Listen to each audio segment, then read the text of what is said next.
We're with Dr. Leonard Coldwell today. We're talking an awful lot about cancer. Can you just scratch the surface for us and talk about some of the causes of cancer? I think a lot of people, there's a lot of misinformation out there, and it seems like everything can be a cause of cancer these days. Absolutely. We have to make a distinction between two different causes of cancer. There's the illness of cancer, or the symptoms of cancer, and there is the accident of cancer. The accident of cancer, that's how I formed it, is an outside force. If you get radiated to a certain extent, you will develop cancer. That's not really an illness. It's like somebody shoots you with a bullet. It doesn't matter how healthy you are, you still will be hurt or dead. So there are outside causes for cancer, of course, like preservatives and toxemia and these kind of elements. But the main element or the main cause of cancer, in my opinion, is mental and emotional stress. There is basically no other cause for cancer than lack of energy. We are all born with cancer or potentially cancerous cells. These potentially cancerous cells, our immune system is fighting them all the time.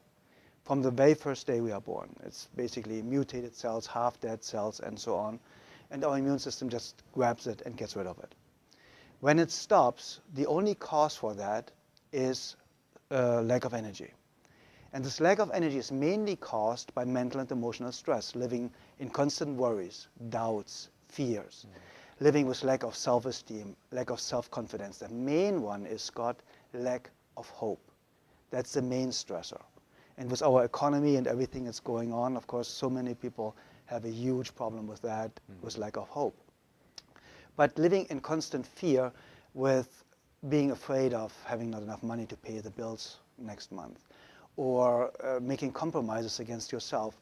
Most deadly heart attacks happen Monday morning between 8 and 9 o'clock when people get ready for a work week that they literally cannot handle any longer. So they rather die, literally, rather die than go to work one more day. We all need to understand that cancer is not even an illness. Cancer is a symptom. And a tumor, for example, is nothing else than the approach of the body to keep us alive. We have so many toxins in our system that would kill us. So the body builds a bubble, a bucket, a tumor, and collects all these poisons and basically keeps the poisons on one spot where they don't do harm. That's a tumor. So the cancer is basically your friend. The tumor is working on keeping you alive. So that's why it's so dangerous if anybody comes with a needle biopsy, for example, and pinches into this tumor and releases the toxins into the system, and all of a sudden they find you have a very fast-growing, very aggressive cancer that you didn't have before the needle biopsy. The same problem occurs with mammography. If somebody has a lymph node, for example, our lymph nodes are basically, just to simplify it, our physical immune system. They collect all the poisons, dilute them, and basically help us to get rid of all these toxins.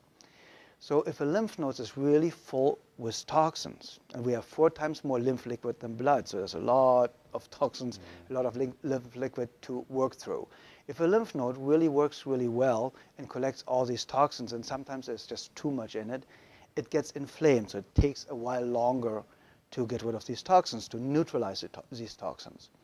So when you have a mammography, they put 50 pounds of pressure on the most gland-landed tissue in the female body, the breast. If this lymph node is now looking like a pimple that's ready to burst, and you put 50 pounds of pressure on that, that cannot be a good thing. Usually it bursts, and that's what causes cancer.